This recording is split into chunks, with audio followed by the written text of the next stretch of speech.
Et on va rester dans le théâtre, mais ça va pas être tout à fait le même genre de théâtre. Bonjour Samuel Bernard. Bonjour, bonjour. Merci d'être avec nous dans le studio de BX1, mais vous allez nous emmener du côté de Scarbeck, du côté de l'avenue Émile Max. Vous allez nous emmener à Los Amoils. C'est le théâtre dont vous êtes le directeur, et c'est un théâtre qui fête ses 60 ans. Où il y a une date précise sur l'anniversaire, ou c'est un petit peu diffus, on le fête plusieurs fois?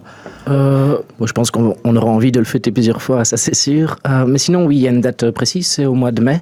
Donc la date plus ou moins officielle, parce que c'est très difficile à dire, ce serait le 8 mai. Le 8 mai, c'était l'ouverture officielle, a priori, de Los Amoils, si on peut parler d'une ouverture officielle. On va faire un petit retour en arrière. Vous allez nous expliquer un petit peu ce qu'est Los Amoils. On monte 60 ans en arrière, ça veut dire qu'on arrive dans une période, c'est un petit peu troublé, c'est la guerre. Ou juste avant la guerre. Alors, oui, donc il y a une espèce de double histoire dans l'histoire de Los Amoils, parce qu'il y a l'histoire de la cave où se situe Los Amoils, et puis il y a l'histoire de Los Amoils, la salle de spectacle telle qu'on la connaît aujourd'hui.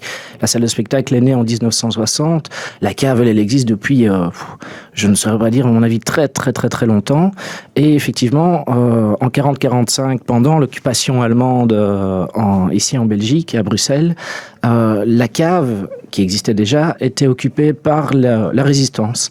Voilà, je ne sais pas exactement ce que faisait la résistance dans cette cave, mais pour ceux qui sont déjà venus à Los Amoils, et pour ceux qui ne connaissent pas, quand on rentre dans Los Amoils depuis l'extérieur, on traverse d'abord un long couloir, puis une grande cour, qui sont en fait des locaux scouts.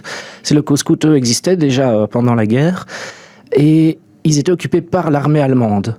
Donc il faut savoir que quelques mètres plus loin sous terre, la résistance se cachait alors que l'armée était juste au-dessus. Mais bien sûr, le passage vers la cave n'existait pas. Celui-là a été créé en 60. Donc les résistants étaient en dessous des Allemands qui évidemment ne le savaient pas. Voilà, ouais. Exactement. Donc 60, c'est l'ouverture du théâtre un peu comme on le connaît aujourd'hui, dans la salle. Voilà, tout à fait. Donc c'est en fait c'est un curé qui a proposé aux jeunes dans ces années-là d'essayer d'utiliser cette cave qui était disponible en disant voilà, ce serait sympa qu'on y fasse quelque chose d'un peu chouette.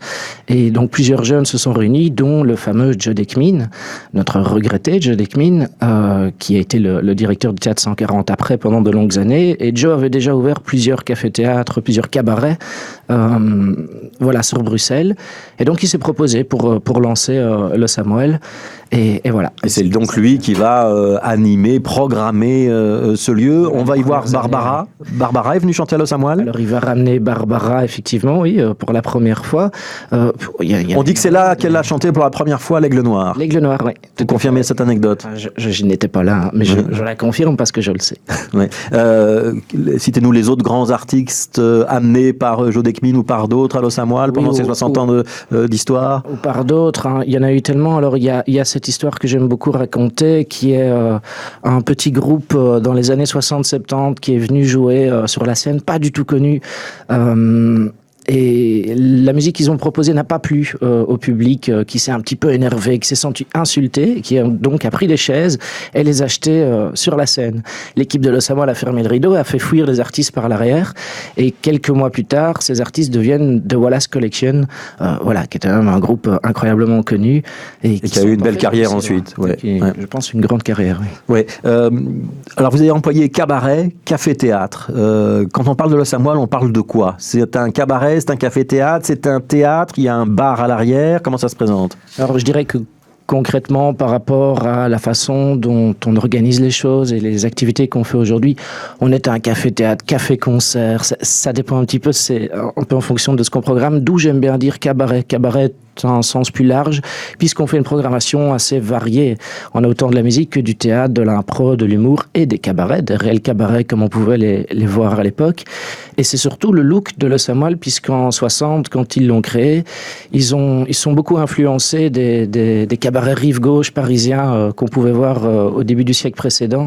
Voilà, et donc son look est vraiment... Il a bougé le look, ou c'est toujours le même qu'au départ? Alors c'est vrai qu'on a fait beaucoup de travaux. Il y a eu quelques travaux quand même ces dernières années. Oui, et en particulier. Il y a eu même des fermetures pour cause de travaux par moment. Ouais. Voilà, tout à fait. Et cet été encore, on a continué les travaux. Chaque année, j'essaye d'améliorer le lieu, simplement pour l'entretenir et pour lui donner encore 60 ans de vie en plus. Mais on a toujours voulu garder le look d'antan. Et on récupère les éléments. Donc quand on change des choses, on reprend des éléments de déco de l'époque et tout ça. Donc ça reste un peu dans son jus, si on peut prendre cette expression-là. On est toujours avec Samuel Bernard, le directeur donc le Los Samuel. On va jeter un petit coup d'œil sur la rentrée de ce café-théâtre, donc puisque c'est l'expression que vous voulez qu'on emploie. Prochaine date, c'est quoi ? Alors, la prochaine date, il y a beaucoup de choses. On a samedi qui arrive justement le spectacle cabaret, qui est le Sassy Cabaret. Ça, c'est un spectacle qui revient tous les premiers samedis du mois, parce que je crois que celui de samedi est déjà presque complet. On a aussi des spectacles d'improvisation. Ça fait 12 ans qu'on travaille avec le spectacle Studio Impro, avec la même troupe. C'est un spectacle qui cartonne depuis autant d'années. Et on est toujours, la salle est toujours remplie aussi à chaque fois. C'est vraiment génial, c'est à découvrir. Alors, il y a quelque chose que je voulais particulièrement mettre en avant cette année-ci, c'est l'esprit découverte. C'est-à-dire que si on arrive à la 60e saison, si on reprend un peu ce qui s'est passé à l'époque par rapport à Barbara et tous ces artistes qui, au final, n'étaient pas encore connus, c'était justement cet esprit découvert qui était très existant dans les années 60 et qui n'est pas forcément perdu aujourd'hui, mais c'est vrai que le bruxellois a peut-être un peu du mal à se déplacer pour des choses qu'il ne connaît pas. Donc c'est vraiment quelque chose que je vais essayer de mettre en avant au travers de scènes ouvertes et alors de ce que je vais appeler le bar à Jules. C'est un concept où on va faire venir des artistes qu'on va mettre vraiment en avant, tant au niveau de la communication qu'au niveau de l'accueil, au niveau de la création avec eux, voilà, pour faire démarrer plein de nouveaux projets.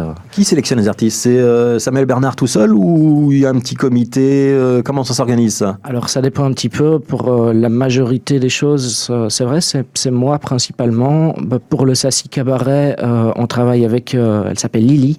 C'est elle d'ailleurs qui a créé le Sassy Cabaret. C'est elle qui s'occupe de cette programmation-là parce que c'est une programmation assez spécifique. C'est dans tout ce qui est feuillage et compagnie. Donc évidemment, il faut bien connaître le milieu. Donc ça dépend un petit peu dans les styles dans lesquels on travaille. En fait. Il y a un site internet pour... www.osamoile.be. Osamoile, en un seul mot, sans tiret, Voilà, tout, sans voilà. tiret. Il y a 2 L à moelle, hein, je rappelle. Voilà. Samuel Bernard, merci. Je rappelle que c'est 153 avenue Émile Max à Scarbeck que se trouve donc Los Samuel. Il faut pas avoir peur de franchir la porte parce qu'on n'a pas directement le théâtre à front de rue. Donc il faut rentrer dans le petit couloir et après aller au fond de la cour sur la droite, si je me souviens bien, pour trouver la salle. Merci Samuel Bernard. Merci à vous.